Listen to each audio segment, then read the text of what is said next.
Hello, hello, hello. What is up, everyone? Feels good to be back. And back I am with the 2024 Toyota Fortuner.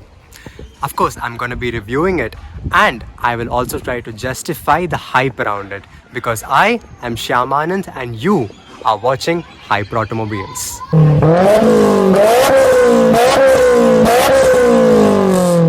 Right off the bat, the elephant in the room is its insane road presence. There is not a single car on the road that would dare to push the Fortuner right up to the guardrails during heavy traffic because they know they'll mostly be run over by it. Design-wise, I really like the Fortuner with its high stance and minimal yet tasteful cues. The front is bold looking with its huge grille and aggressive front bumper.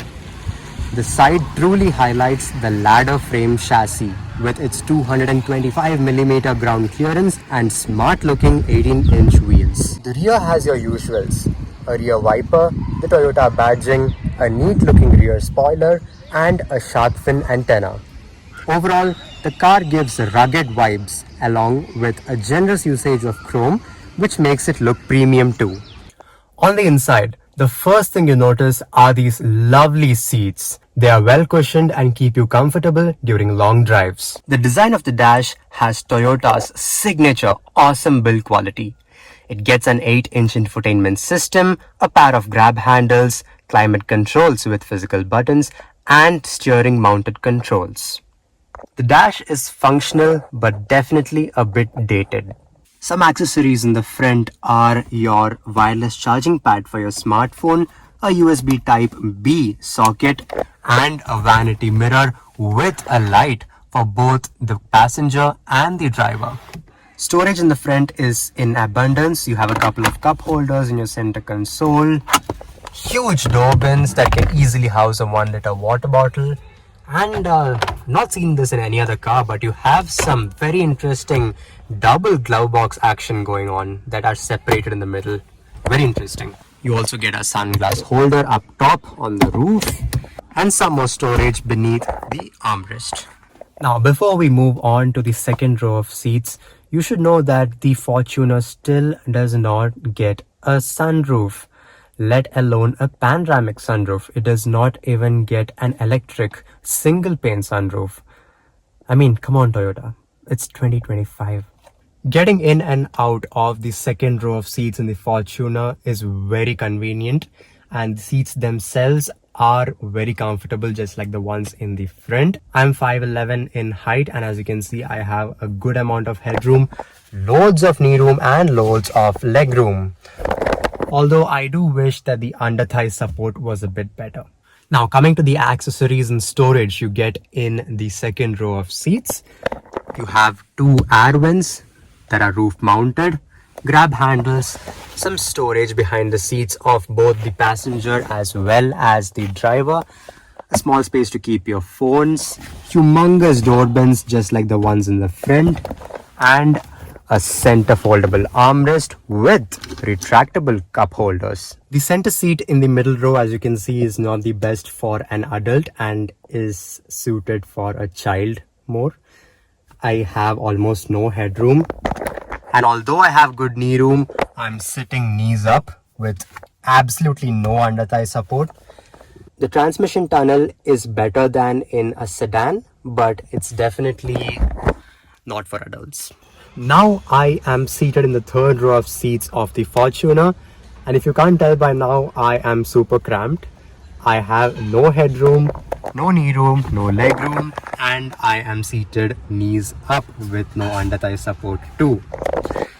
Of course, I did not expect anything magical from the Fortuner, but it just proves the fact that third row of seats is strictly for your pets or your children. Now, interestingly, this SUV's third row of seats fold towards the side like the one here. They are not like the traditional SUV that fold forwards and result in a flat floor.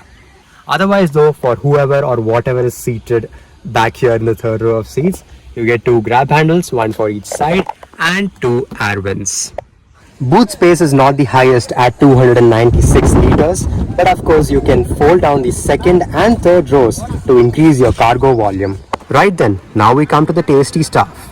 You get two engine options, two gearbox options, a 6-speed manual and a 6-speed automatic, and the choice to choose between a rear-wheel drive and a 4x4 drive type. The two engines are a 2.7-litre naturally aspirated 4-cylinder petrol engine, which outputs 164 horsepower and 245 Newton meters of torque, and drives only the rear wheels via a 6-speed automatic gearbox and a 2.8-litre turbocharged 4-cylinder diesel engine that outputs 201 horsepower and 500 Newton meters of torque at just 1620 RPM, and drives either the rear wheels or all wheels via a 6-speed automatic or a 6-speed manual gearbox. I strongly recommend the 2.8-litre diesel because you need great low-end torque to pull this 2.7-ton mammoth, and this engine offers ample of that low-end torque, making it easy to drive in the city.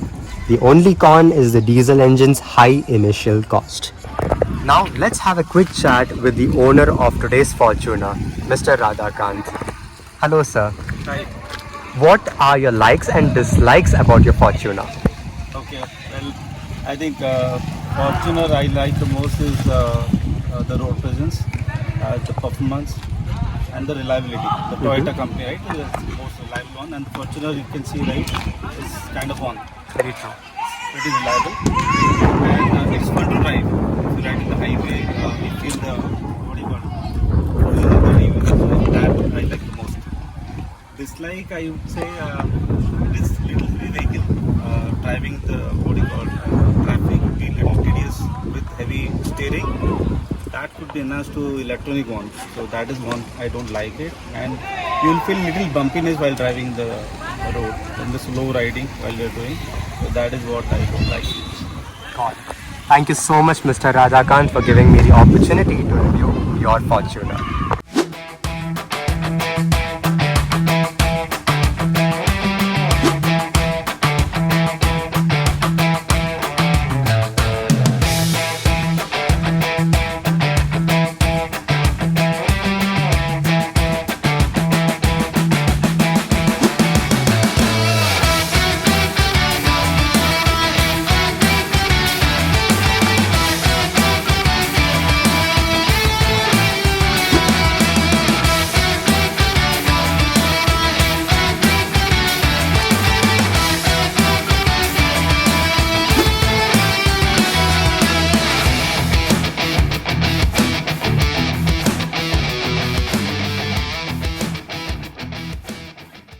So, what do I think of the Toyota Fortuner and what's my verdict on it?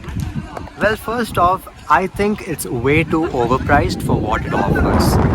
Let me tell you why. It misses out on features like a panoramic sunroof, a 360-degree parking camera, a heads-up display, just to name a few. And by the way, these are features that are available on a Toyota Hyryder that's less than half the cost of the Fortuner. Another negative is the Fortuner's fuel efficiency. The petrol is horrible, let's not even talk about it. But surprisingly though, the diesel too returns very poor figures. In the city, the least you get is around 7 kilometers per liter. And if you baby it, you can get around 10 or 11 kilometers per liter out of it. And in the highway, you can get around 15 kilometers per liter, which even by diesel engine standards is not a lot. It's not all negative though, because the Fortuner is a thoroughbred Toyota and it's not another rebadged Suzuki, which means it won't give up on you unless and until you give up on it. Plus, it's a very capable off-roader. It gobbles up any kind of questionable terrain. Another huge positive of the Fortuner is its very high resale value. Now, since it's a car that's in very high demand, its resale value is unbelievable. It's incredible, right? And it's also supported by the fact that it does not have any real competition in India currently. The main rival was the Ford Endeavour, but since Ford left India, the Fortuner kind of has its own monopoly and has its own authority over this segment. And I think the nearest competitor right now would be the Skoda Kodiaq, but even that is not as popular as the Fortuner. Now the question that arises is that who is the Fortuner for? Who does it cater to? Right? Now it's undeniably extremely expensive, and the Legender model is significantly more expensive than the regular Fortuner itself. But if you're a person who does not care about the lack of features, but you want to carry 6 people comfortably and you want to do some hardcore off-roading, then this vehicle is just for you. Do you agree with me? Let me know in the comments below.